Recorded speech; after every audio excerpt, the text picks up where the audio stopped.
Bonjour, bonsoir et bienvenue sur Parlons Voyage. Aujourd'hui, nous allons parler de la procédure des visas étudiants pour la Pologne.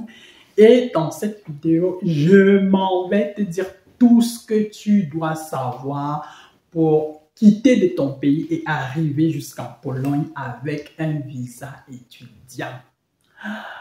Et donc, dans cette vidéo, je vais parler de l'admission, des candidatures à l'université, des conditions, des procédures, que ce soit la procédure d'admission, la procédure de demande de visa. Je vais parler des coûts, je vais parler de la preuve de fonds, je vais parler des délais, je vais parler du visa en soi.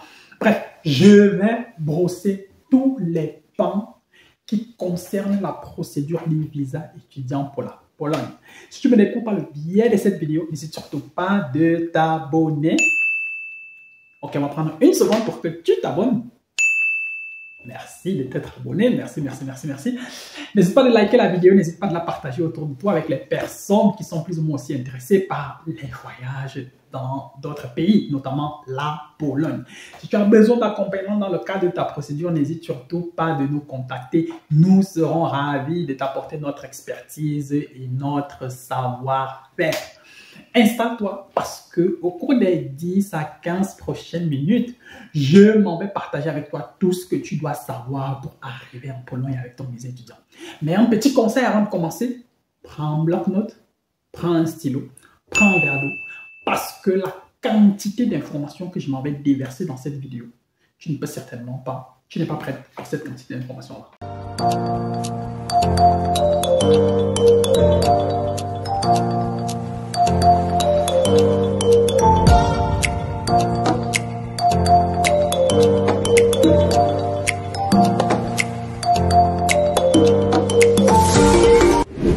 Alors, première étape de la procédure, c'est que tu dois avoir une admission à l'université. Mais avant d'arriver à l'université, je commence déjà cette vidéo en disant que pour vous tous qui êtes au Cameroun, par exemple, et que vous voulez étudier en Pologne, il n'y a pas d'ambassade de Pologne au Cameroun. Donc, si tu te lances sur la procédure des visas étudiants pour la Pologne, tu dois être prêt à partir au Nigeria pour faire ta demande de visa. Parce que c'est au Nigeria que se fait la demande des visas étudiants pour la Pologne. Première des choses. Maintenant, deuxième des choses, pour ce qui est de l'admission, les universités polonaises ne sont pas aussi rigoureuses que ça, ne regardent pas trop les moyennes obtenues au baccalauréat. Donc, si aujourd'hui, tu as peut-être déjà demandé ton visa étudiant pour la France, tu as obtenu un refus, la Belgique, tu as obtenu un refus, l'Allemagne, ça n'a pas marché, la Pologne peut être une destination que tu peux envisager en prenant aussi en compte le fait que la Pologne, c'est un pays de l'Union européenne. La Pologne, c'est un pays qui est limitrophe à l'Allemagne. Et donc, du coup, si tu arrives en Pologne, tu peux, par exemple, décider plus tard de t'installer en France. Ce sera beaucoup plus simple que par rapport à quand tu es encore au Cameroun. Tout simplement parce que du côté de la Pologne, ils sont un peu moins regardants par rapport aux histoires de moyenne ou je ne sais pas trop quoi. Donc, pour pouvoir postuler au niveau des universités, dans la plupart des cas, il te faudra ton relevé de notes, il te faudra tes diplômes. Maintenant, si ton baccalauréat, le diplôme n'est pas encore disponible, le relevé de notes, il peut parfois juste passer. Mais dans la plupart des cas, ces documents-là doivent également aussi être certifiés. Les certifications se font dans la plupart des cas dans les ministères parce que les universités à l'international exigent généralement que les certifications soient faites soit au ministère de l'enseignement supérieur, soit au ministère des enseignements secondaires. Maintenant, à côté de ça, dans la plupart des programmes et dans la plupart des universités en Pologne, on fait des entretiens d'admission. Donc, tu dois également aussi être préparé pour cet entretien-là. Tu dois être capable de justifier et de défendre ton projet d'études. Et dans la plupart des cas, les programmes internationaux sont enseignés en anglais. Et donc, tu dois aussi avoir le niveau de langue requis. Tu dois avoir le certificat de langue requis. Tu dois être capable de parler un niveau d'anglais qui peut plus ou moins te permettre de te débattre, de justifier tes arguments, de dire pourquoi tu vas aller étudier là-bas, ce qui t'intéresse, nanana, ce que tu as fait jusqu'ici. Tout ça, tu dois être capable de le dire. Et généralement, les personnes dont nous gérons les procédures, on se charge de préparer toutes ces personnes-là. On se charge de préparer leurs entretiens. On se charge plus ou moins de les mettre dans des conditions qui peuvent faire en sorte que lorsqu'elles arrivent à un entretien comme celui-ci, que tout se passe bien de ce côté-là. Maintenant, lorsque tu envoies tes candidatures, il faudra quand même savoir que dans la plupart des cas, tu vas toujours payer des frais de candidature et ce sont des frais de candidature qui vont, bon, ça va rarement dépasser, ça va rarement atteindre les 100 euros. Ça tourne généralement entre 20 et 50 euros qu'il faudra payer par candidature. Donc, si tu peux envoyer 10 candidatures à 50 euros, ça fait juste 500 euros. Bon, 500 euros, ça fait quand même beaucoup d'argent. Mais si par exemple tu vas envoyer 10 candidatures de 20 euros, à 20 euros la candidature, ça fait 200 euros pour 10 candidatures.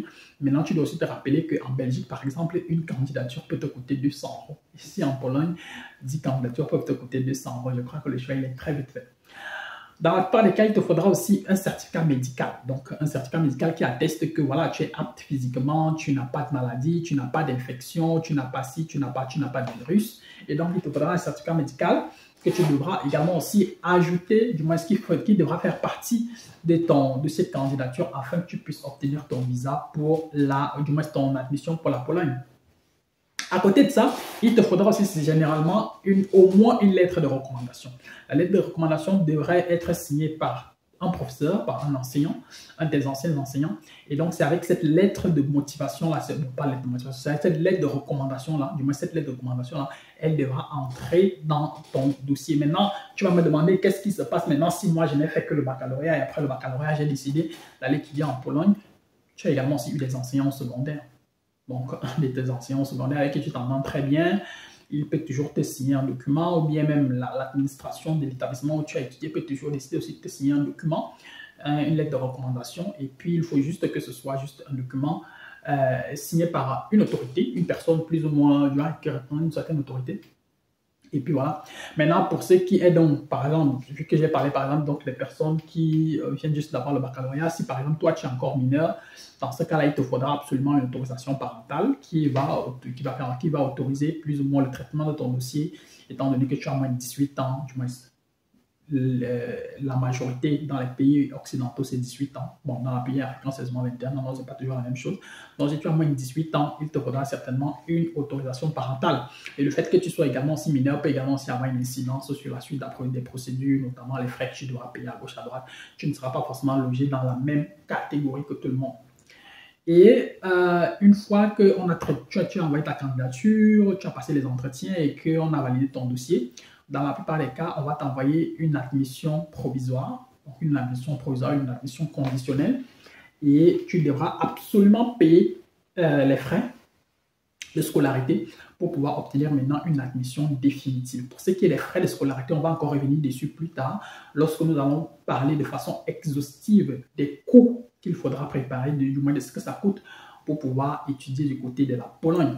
Maintenant, un autre élément qui va également aussi entrer en jeu dans la procédure, dans l'admission, une fois que tu as l'admission et que tu as payé, l'université maintenant va se charger de te proposer un logement. Dans la plupart des cas, les universités ont des cités.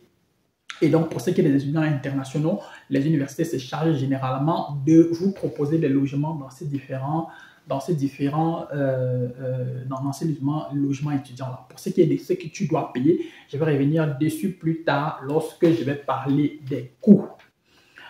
Une fois que tu as maintenant tous ces documents, notamment l'admission, la preuve de logement, l'étape qui suit notamment, c'est l'étape de la procédure des visas. Comme je l'ai dit à l'entente, pour toutes les personnes qui viennent du Cameroun, la procédure des visas, elle se passe au Nigeria. Donc, c'est au Nigeria que tu dois aller faire ta demande de visa. Et pour faire ta demande de visa au Nigeria, il va falloir légaliser tout un tas de documents. Maintenant, pour ce qui est de légalisation ici, avant d'arriver en Pologne, tes documents doivent également aussi être légalisés. Ça veut dire quoi? Ça veut dire que dans ton pays, donc si tu es par exemple originaire du Cameroun, tu dois faire les légalisations auprès du ministère, soit de l'enseignement supérieur, soit du MINREX. Et que lorsque tu vas au Nigeria pour ta demande de visa, l'ambassade devra également, donc tu dois avoir des copies que tu vas montrer à l'ambassade pour que l'ambassade puisse également aussi poser son cachet dessus, parce qu'il te faudra arriver en Pologne avec des documents qui ont et le cachet de ton ministère, donc du ministère de ton pays, des responsables de ton pays, et le cachet de l'ambassade attestant que tes documents sont des documents originaux. Et c'est comme ça que l'université va plus ou moins les valider lorsque tu vas voyager. Pour ce qui est de ta demande de visa, il te faudra avoir tout un tas de documents. Notamment, tu devras avoir l'admission, la preuve que tu as payé ta scolarité. Donc, tu devras avoir la preuve de paiement de scolarité. Tu devras avoir l'attestation de logement, donc la preuve que tu as bel et bien un logement. Tu devras avoir une sorte de lettre une sorte de... beaucoup d'universités en Pologne signent des lettres d'assistance, du moins des lettres qui peuvent faire en sorte, qui peuvent accélérer la demande des visas auprès de l'ambassade. Si ton université ne t'a pas donné ça, il est possible que tu demandes, que tu écrives à la personne avec qui tu es en contact, au mail avec qui tu es en contact, au mail par lequel l'admission est arrivée, ou bien les documents arrivent souvent en fonction des universités, en fonction des plateformes utilisées, que tu envoies juste un mail pour dire « Hey, s'il vous plaît, est-ce que vous pouvez me rédiger un document comme ça ?» Ils ont généralement déjà des templates qui sont déjà disponibles. Ils vont juste l'imprimer, mettre ton nom, mettre des informations professionnelles, mettre le cachet, te l'envoyer par mail et il faudra juste l'imprimer pour mettre dans ton dossier de visa. Pour ce qui est de la demande de visa, la demande de visa va coûter environ 80 € du côté de l'ambassade de Pologne à Abuja.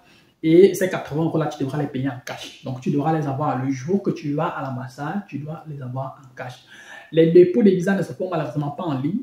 C'est vrai, tu vas télécharger tout un tas de documents en ligne, tu vas remplir tout un tas de formulaires en ligne, mais la demande de visa se fait sur place et en personne. Donc, c'est pour ça que je disais à l'entame de la vidéo que si tu viens du Cameroun, il faudrait que tu sois prêt à aller à Abuja. Bon, c'est vrai que j'ai vu quelque part sur Facebook qu'il y aurait déjà une agence qui fait la ligne Yaoundé-Lagos, donc en passant peut-être par Abuja. Mais de toute façon, la ligne en question, l'agence en question passe par Douala, passe par Bouya, et je ne sais trop où. Mais bon, voilà, si jamais c'est avéré et si jamais il reste économiquement viable et qu'il reste là sur le terrain, c'est également aussi certainement une option qui pourra intéresser plus d'un, ceux qui ne sont pas capables de payer le billet d'avion pour aller au Nigeria du côté d'Abuja. Ensuite, maintenant, pour pouvoir déposer ta demande de visa, il te faut bel et bien évidemment un rendez-vous. Maintenant, la prise de rendez-vous, pour ceux qui est du Nigeria, se fait généralement en ligne. Bon, pas en ligne, bon, par téléphone.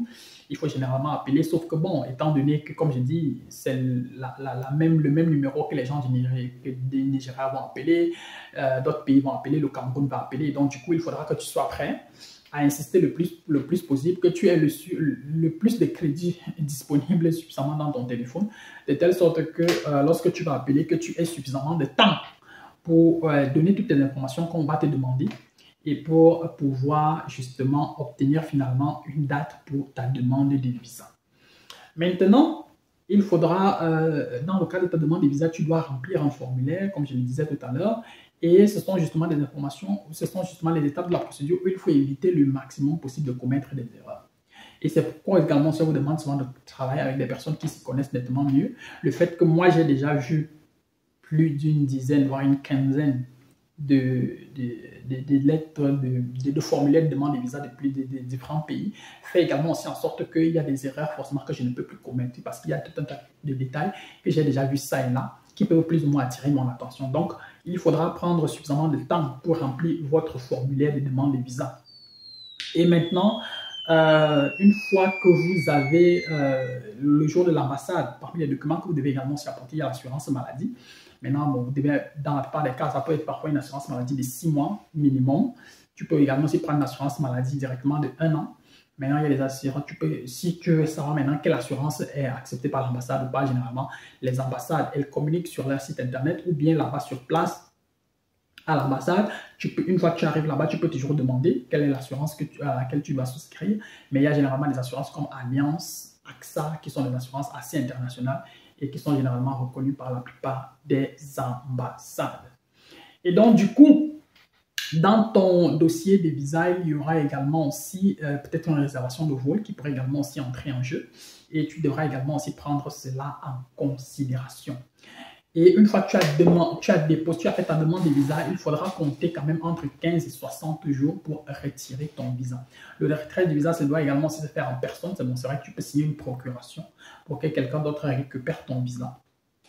Mais toi qui quittes le Cameroun pour aller demander ton visa au Nigeria, il faudra que tu sois prêt à attendre tout le temps, donc minimum environ 2 mois, maximum 2 mois pour que ta demande de visa soit traitée, ou bien que tu aies quelqu'un à qui tu peux signer une procuration. C'est aussi pour ça qu'il est important de se faire accompagner, parce que nous, on a des partenaires du côté du Nigeria qui peuvent justement, avec une procuration, récupérer le visa et faire arriver ce visa-là au Cameroun. Ou bien toi, tu peux quitter le Cameroun pour aller voyager à partir du Nigeria, étant donné que ton passeport et ton visa s'y trouvera déjà.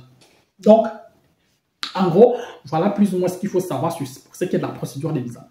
C'est vrai que tout à l'heure, j'ai parlé un peu des coûts, j'ai parlé de quelques frais qu'il faut payer à gauche, à droite, mais il est important également aussi qu'on revienne progressivement sur ce que tu dois plus ou moins dépenser dans le cadre de ta procédure. Les dépenses que je vais évoquer, ce sont généralement des dépenses directes et ce sont des dépenses que nous prenons en considération lorsque nous prenons un dossier. Et en plus de ça, il faudra aussi prévoir notre commission, notre prestation de services parce que nous n'allons pas t'accompagner jusqu'en Pologne gratuitement parce que voilà, on doit aussi gagner quand même quelque chose dans le fait que nous aussi, on te fasse gagner quelque chose qui est le visa et le voyage. Dans le cadre de ta procédure de visa, peut-être j'ai oublié de le mentionner plus haut, tu dois justifier que tu disposes de suffisamment de fonds pour demander le visa. Et pour ce qui est maintenant de ta preuve de fonds, du côté de la Pologne, il faudra que tu justifies que tu disposes de minimum 1500 à 2500 € par semestre pour pouvoir vivre de ce côté-là. Tu peux le justifier, par exemple, tu as un sponsor, quelqu'un qui va financer tes études. On peut par exemple le justifier par voilà, des documents personnels. On peut par exemple le justifier par des documents personnels, notamment sa preuve de revenus ou je ne sais pas trop, son salaire, ses fiches de paye, son contrat de travail. Ça également, ça peut entrer en jeu. Mais les Polonais offrent également aussi la possibilité de se faire, de justifier ces fonds, par exemple, avec une carte de crédit. Donc, tu vas, par exemple, là, au Nigeria, je ne sais pas, dans une banque, même dans ton pays, par exemple, au Cameroun, tu ouvres un compte bancaire, tu dis que tu veux une carte de crédit, et dans cette carte de crédit-là, tu mets suffisamment d'argent dedans, et il faudrait qu'il y ait minimum 5 000 € dans cette carte de crédit-là pour qu'on puisse te donner le visa. Donc, tu dois avoir minimum 5 000 €, l'équivalent de 5 000 € dans la carte de crédit. 5 000 €, nous sommes à quoi 3,2 millions, donc il faut pas avoir environ 3,5 millions dans ton compte. C'est pas bon, c'est beaucoup d'argent, mais c'est nettement mieux que par rapport à ce que d'autres pays demandent. Donc, il te faut disposer de cet argent-là.